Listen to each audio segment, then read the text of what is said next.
Abram's going to free us, and he'll send us where we choose. For the Jubilee is coming, don't you sniff it in the air.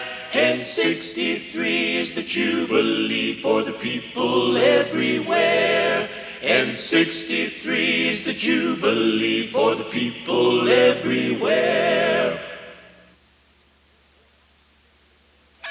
War, civil war, came to the United States in the early morning darkness of April 12, 1861, with the firing of cannon. The place was Charleston, South Carolina. The target of the bombardment was Fort Sumter at the mouth of Charleston Harbor. The cause lay further back in American history. In the 85 years between the Declaration of Independence and Fort Sumter, the United States had grown in size, but had also grown apart. Northern states, with immigrant labor, large cities, and industry, differed markedly from their southern counterparts, with their vast plantations and hardscrabble farms supporting an agrarian lifestyle yoked to King Cotton. The contrast was greatest on the issue of slavery. Abolished in the North, it expanded in the South and became a source of bitter political disputes.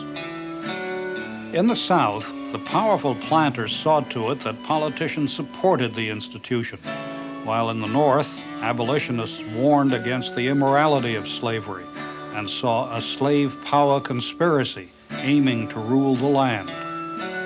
Border war broke out in Kansas over whether the new territory would be slave or free. In 1859, a Kansas abolitionist named John Brown led a small group of whites and blacks in an unsuccessful raid on the federal arsenal and armory at Harper's Ferry. Even in Congress, the issue resulted in violence. For the white Southerners who supported slavery, the end came when Abraham Lincoln, who opposed the spread of the institution, was elected president in 1860. In the months immediately preceding Fort Sumter, South Carolina seceded from the Union, and 6 other states followed. They formed a government called a Confederacy. They elected Jefferson Davis of Mississippi their provisional president and demanded the withdrawal of United States forces from Southern soil. By April 1861, only a few federal military installations remained, including Fort Sumter. A small garrison of federal troops held on at the isolated fort.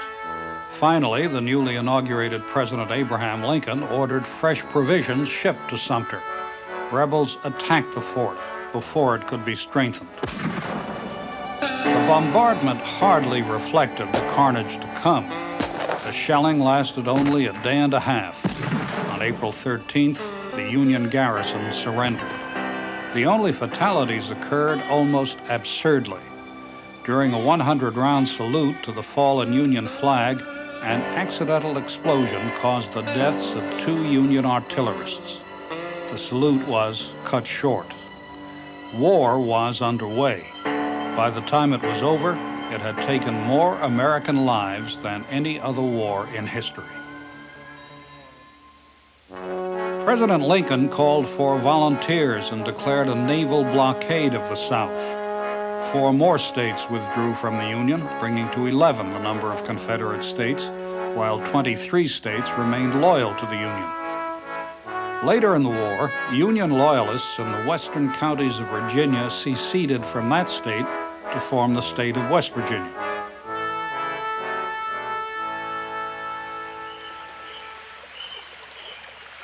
On July 21st, the war began in earnest near a Virginia Railroad junction called Manassas, along the banks of a stream called Bull Run. Union troops initially held the advantage and were soon chasing the rebels down Matthew Hill. Rebel lines collapsed, and they fled in disorder up Henry Hill. There they regrouped, while Union forces rested at the foot of the hill. When the Federals again attacked, they met stiff resistance. Southern troops were inspired by the example of a newly arrived general, Thomas J. Jackson. One Southern commander pointed to Jackson and shouted, "There stands Jackson like a stone wall. rally behind the Virginians. Rally they did, gaining the advantage on Henry Hill. Victory became decisive when a fresh contingent of rebel troops attacked the Union flank on Chin Ridge. Stunned Northerners retreated to Washington, with the realization that their Southern adversary was indeed formidable. Almost 900 Northern and Southern soldiers were killed, ending forever any chance that the conflict could be peacefully settled.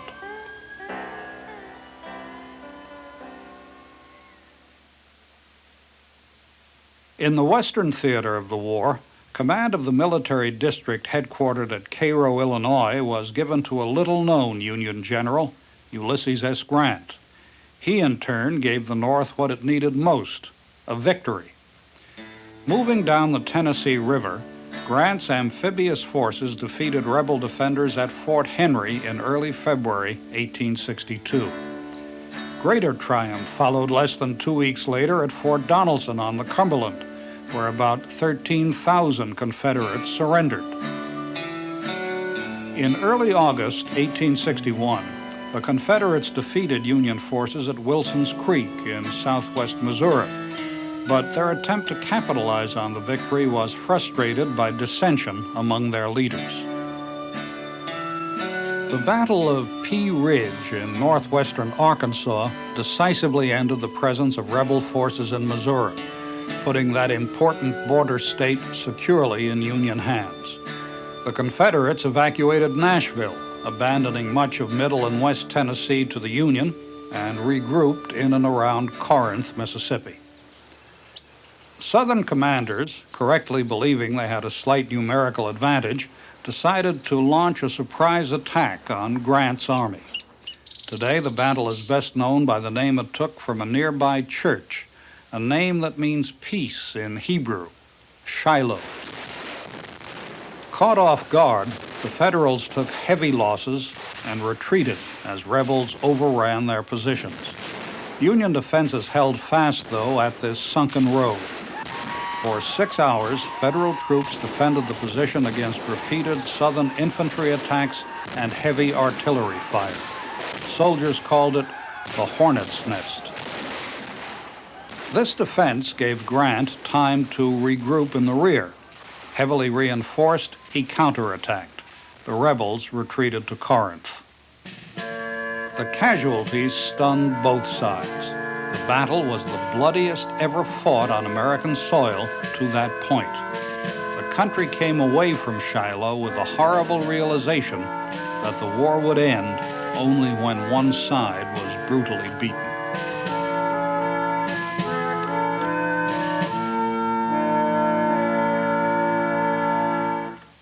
Shiloh slowed Grant's western offensive, but Confederate defeats along the strategically crucial Mississippi put the river increasingly into Northern hands.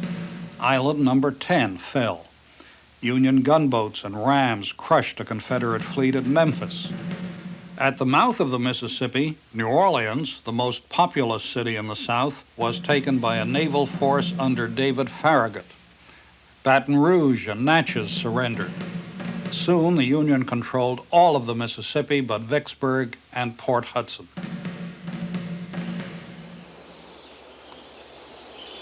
The war spawned numerous coastal battles as the Union enforced its blockade of southern ports and harbors, an effort to deny the South its crucial foreign trade.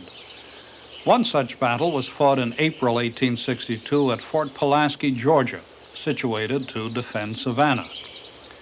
Because of Fort Pulaski's location and its thick walls, Confederates regarded it as invincible. Older smoothbore cannon could not get within effective striking range. But the Union artillery brought to Pulaski included powerful new rifled cannon, which fired bullet-shaped shells. Within a mere 30 hours, these cannon had done such damage to Fort Pulaski's walls that the Confederate garrison surrendered.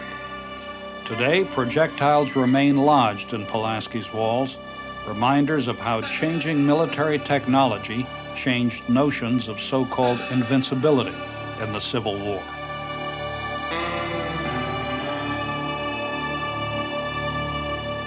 Another advance in military technology was the development of ironclads, forerunners of modern battleships, like the gunboat Cairo, reconstructed in Vicksburg. Two legendary ironclads, the Monitor and the Merrimac, fought the most famous naval battle of the Civil War. On March 8, 1862, the scuttled Union warship Merrimac, raised by Confederates, rebuilt to include thick armor plating, and rechristened the Virginia, steamed into the waters of Hampton Roads off Norfolk, Virginia. In short order, the Confederate ironclad rammed and sank the sailing frigate Cumberland. The sailing frigate Congress ran aground and was burned. Only the ebbing tide and nightfall saved the grounded steam frigate Minnesota. Union leaders saw their entire fleet as threatened.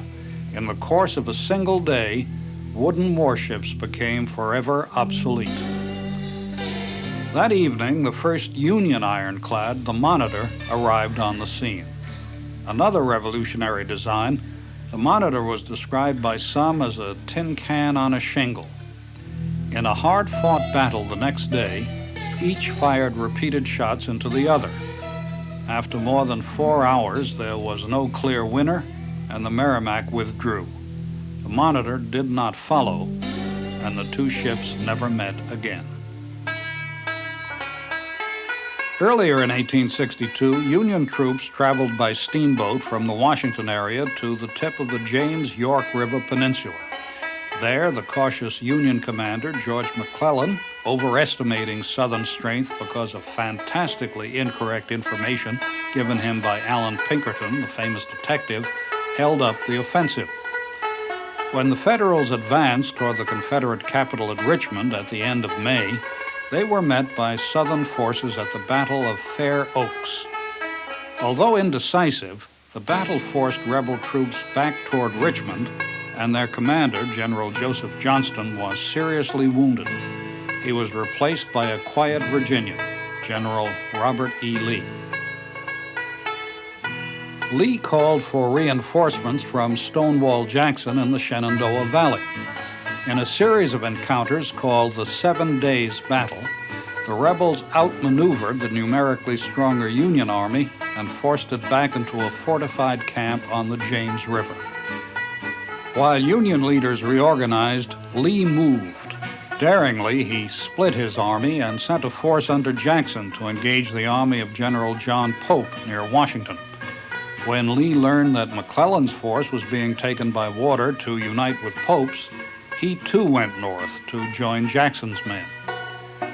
Northern and Southern forces clashed again at Manassas. In 3 days of bloody battle at the end of August, the Confederates won what was perhaps their greatest victory of the war, as Southern leaders dramatically outgeneraled the overconfident Union commander, Pope. Fierce fighting took place at an unfinished railroad cut. The afternoon of August 29th, Union troops tried to overwhelm the position, but could not dislodge the fierce rebels. Fighting became so intense that Confederates who ran out of ammunition threw rocks at their northern attackers. The next day, a Federal force under Fitzjohn Porter surged against the rebels defending the unfinished railroad's deep cut. The Union attackers were decimated. Confederate reinforcements advanced, and the Union Army retreated into fortifications around Washington.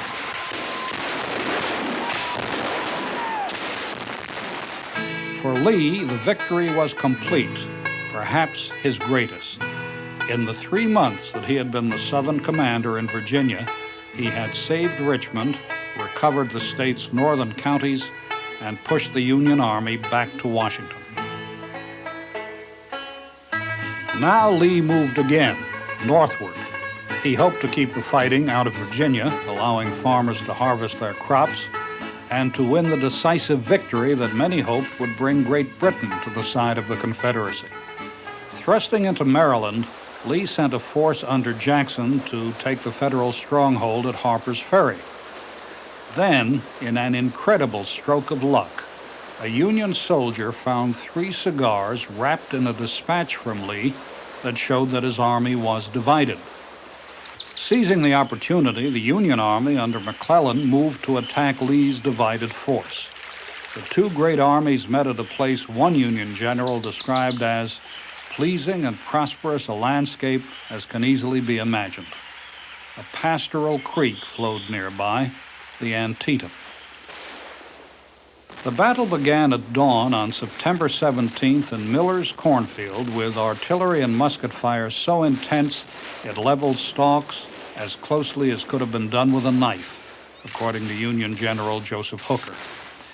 Battle lines fought back and forth over the field for 3 hours, surging and ebbing around Dunkard Church, as both armies sought to hold the high ground around it. By mid-morning, the fighting shifted southward and centered on Confederate defenses at this sunken road. Almost 3 hours of battle resulted in more than 5,000 casualties and a new name for the place, Bloody Lane.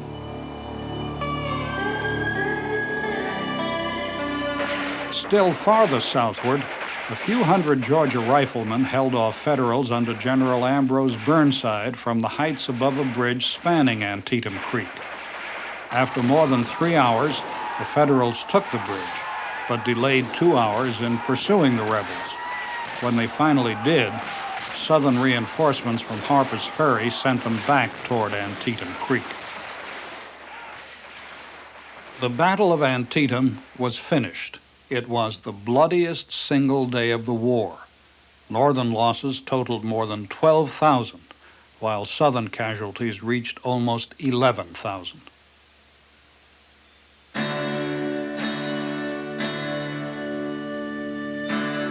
Antietam sent Lee retreating southward, while Great Britain withheld formal recognition of the Confederacy. President Lincoln, meanwhile, chose the occasion of the victory to issue a preliminary Emancipation Proclamation. It declared free on January 1st, 1863, all slaves in those areas of the seceded states not occupied by Union troops. The Civil War had now taken on two purposes: preserve the Union and put an end to slavery. After Antietam, Lincoln replaced McClellan with Burnside, who drove south and attacked the Confederates near Fredericksburg on December 13, 1862. In challenging the Confederates, Burnside sent wave after wave of Northern troops against Lee's defenses at Marye's Heights. Rebel troops standing on the sunken road behind this wall made a massacre of the repeated assaults. By nightfall, the North had suffered more than 12,000 casualties in these head-on assaults and in others against Lee's left flank. The South suffered fewer than half that many. The dispirited Federals withdrew to the other side of the Rappahannock River to wait out the winter. In the West, a Southern campaign to occupy Kentucky failed. After a defeat at Perryville, rebel forces withdrew into Tennessee. There, North and South clashed again at Murfreesboro on the last day of 1862 and on January 2nd of the new year. They battled to a bloody stalemate, and Confederate forces withdrew deeper into Middle Tennessee as winter closed in. On January 1st of 1860, Lincoln formally issued the Emancipation Proclamation, and soon the North began recruiting blacks into the Union military. Almost from the beginning of the war, many blacks sought to serve the Union war effort. At first, blacks were taken into the Northern Army and Navy with skepticism and given only menial roles, such as manual labor, cooking, and guard duty. But as the war progressed, black soldiers and sailors proved their worth and courage under fire. In engagements such as those at Port Hudson on the Mississippi and Battery Wagner in Charleston Harbor, blacks fought gallantly and suffered heavy casualties, earning their freedom on many bloody fields. The enlistment of blacks into the Union military began at an opportune time. The number of Northern volunteers was falling off, resulting in March of 1863 in the first draft law of the United States government. The poorly received Conscription Act produced few real recruits, but it did cause controversy and violence. In New York City, bloody draft riots in July 1863 produced more than 1,000 casualties as so-called peace Democrats attacked blacks, Republicans, and the property of both. In Virginia, combat resumed in 1863 on May 1st, when Confederates outmaneuvered a larger force of Federals at Chancellorsville. On the evening of May 2nd, Stonewall Jackson was accidentally shot by his own men while returning from a reconnaissance. Lee pressed on for 3 days more, forcing Union troops to withdraw, but he was devastated by the loss of Jackson, saying, "I have lost my right arm." The key to the war in the West was the Mississippi. After a series of unsuccessful amphibious operations, General Ulysses Grant devised a strategy to attack the Confederate stronghold at Vicksburg. In April, he marched his troops southward along the Louisiana side of the river, crossing with the aid of transports and gunboats, which had run past the Confederate guns at Vicksburg. His army marched first to Jackson, Mississippi, and then turned back toward the Mississippi and heavily fortified Vicksburg. After 2 unsuccessful attacks against Vicksburg's defenses, Grant reluctantly put the city under siege. Confederate soldiers and the citizens of Vicksburg were on half rations, but they refused to surrender. Grant did not relent.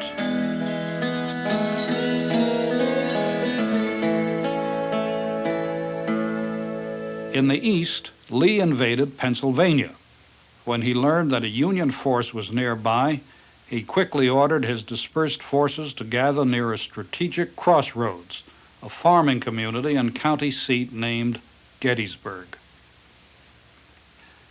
There, an accidental encounter west of town led to a fierce struggle on July 1st. Union forces retreated through the streets of Gettysburg to Cemetery Hill and Cemetery Ridge to take up defensive positions as reinforcements for both sides arrived.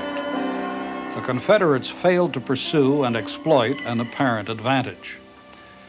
The next day, on the Union left flank, Confederates hesitated until late afternoon to attack a poorly defended hill called Little Round Top. This commanding elevation at the southern end of Cemetery Ridge would later anchor the left of the Union defensive line, and both sides realized its importance. Union forces quickly occupied its heights. Vicious fighting occurred on the slopes of Little Round Top and nearby in a peach orchard, wheat field, and a maze of rocks called Devil's Den. In the fierce fighting, the Southerners threatened to turn this end of the Union line, but Little Round Top held. On the Union right, Lee's evening attack on the Federal positions on Culp's Hill and the East Cemetery Hill, though partially successful, could not be exploited to Confederate advantage.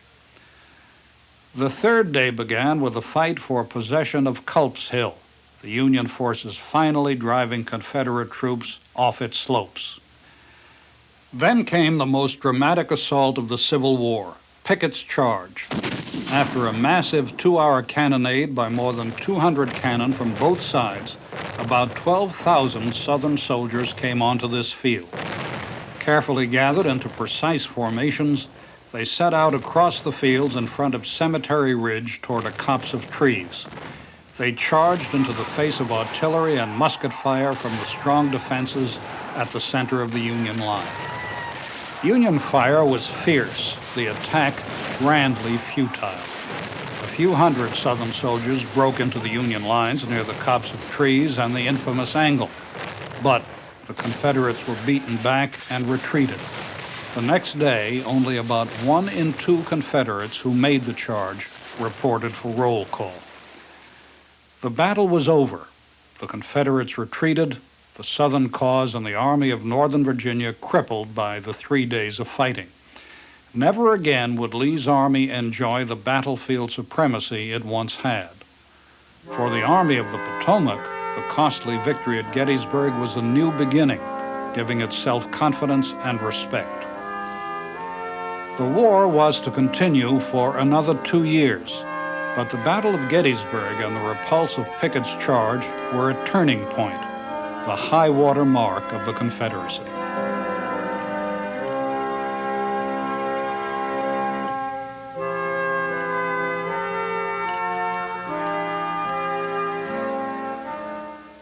Vicksburg surrendered the day after Pickett's charge, virtually securing the Mississippi for the Union Navy. When Port Hudson fell 5 days later, the North gained control of the vital river and severed Texas, Arkansas, and much of Louisiana from the rest of the Confederacy. With the Union blockade tightening, the South was on the defensive. In September, the Confederates were encouraged by a victory at the Battle of Chickamauga. Here, Northern and Southern forces clashed about a dozen miles south of Chattanooga, Tennessee, just inside the Georgia border. In 3 days of sometimes confused fighting, much of it in tangled woods, Confederates gained the advantage. Finally, part of the Northern force retreated, and the Confederates threatened to turn their victory into a rout. But other Federals rallied under General George Thomas at Snodgrass Hill. At the day's end, his force too fell back, but his gallantry allowed for an orderly retreat into Chattanooga. With the Union Army trapped in Chattanooga, Confederate General Braxton Bragg decided not to attack and instead to lay siege.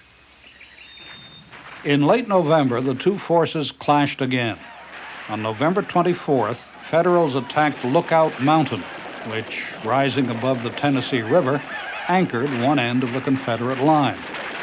In what was later called the Battle Above the Clouds, General Joseph Hooker's men overran the well-positioned but heavily outnumbered Southern defenders. The next day, Thomas's Army of the Cumberland, still smarting from its defeat at Chickamauga, was sent to take the base of Missionary Ridge. Without orders, they continued their charge up the imposing hill. The cry of "Chickamauga, Chickamauga" shouted in the air, and they sent the rebels running. As the war ground on, prisoner of war camps on both sides filled. Supplies were often limited and conditions inhumane. One of the most famous of the camps at Andersonville, Georgia, is now preserved in memory of Civil War prisoners of war and as a tribute to all American prisoners of war. Today, the boundaries of Andersonville's 26-acre Pine Lock Stockade are marked by white poles. In a little more than 14 months, more than 45,000 Union troops were held captive here. Earthworks were built to guard them and protect against Union cavalry attempts to free them. Conditions were harsh. More than 12,000 soldiers died from malnutrition, disease, or exposure.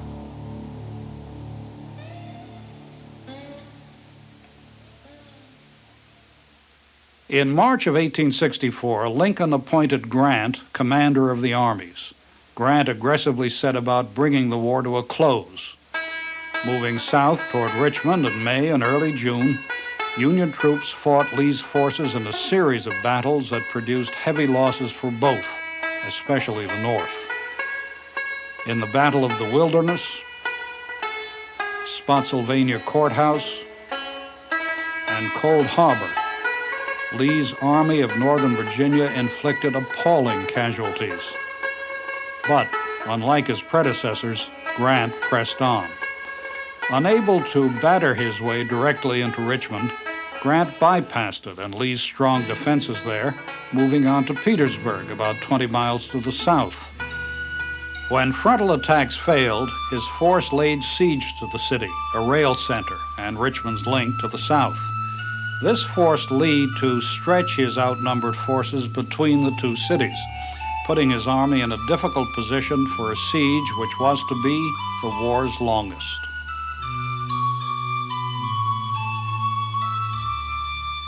Grant's old command was given to General William Tecumseh Sherman.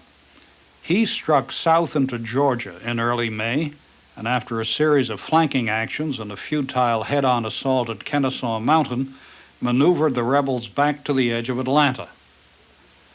After a series of battles around the city, the Confederates were forced to abandon it. The Federals occupied Atlanta on September 2nd. Soon after Lincoln's re-election, Sherman set out on his devastating march to the sea. He waged total war against Georgia. Burning a path 60 miles wide, his men sought to crush the flickering will of rebel resistance. They marched first to Savannah, which they reached shortly before Christmas. Meanwhile, the Confederate Army under Hood moved northward into Middle Tennessee in the hope of distracting Sherman from his march. Hood fought first at the Battle of Franklin, where his army suffered heavy losses in a charge that eclipsed Pickett's for gallantry and carnage, but he pressed on to Nashville. There he was decisively defeated by Union troops under Thomas, and for all practical purposes, the war in the West was at an end. In late January of 1865, Sherman's army headed north into the Carolinas. At about the same time, an early attempt to negotiate peace at the Hampton Roads Peace Conference failed. The war went on. Lee was appointed General-in-Chief of the Confederate armies on February 6th. Less than a month later, the Confederate Army in the Shenandoah Valley was destroyed by Union forces under General Philip Sheridan. Sheridan then led his cavalry veterans to Petersburg to reinforce Grant and give him a decided edge. Realizing that his situation was bleak, Lee launched an unsuccessful diversionary attack on Grant's lines at Fort Stedman. When Union infantry and cavalry under Sheridan won the Battle of Five Forks on April 1st and severed Petersburg's last rail link with the South and West, Lee's defense of Petersburg and Richmond became impossible. The next day, Grant attacked Lee's lines at Petersburg and broke through. The Confederate Army and government withdrew from Petersburg and Richmond. Grant pursued Lee's weary army westward. Finally, Lee's army was trapped near the pastoral community of Appomattox Courthouse. Early in the afternoon of April 9th, Palm Sunday, the two generals met in the home of Wilmer McLean, now reconstructed on its original site. The terms of surrender were generous. Officers were allowed to keep their sidearms. Men who owned horses and mules could take them home. All were to be allowed to return home undisturbed. By 3 o'clock, the Confederate surrender was complete, and Lee rode solemnly back to his remaining troops. Within 11 weeks, all other Confederate forces surrendered. The war was over. Peace could be restored. It was a peace marked by one last tragedy. On April 14th, a popular actor named John Wilkes Booth entered President Lincoln's private box at Ford's Theater and fired a bullet into his brain. The next morning, Lincoln died.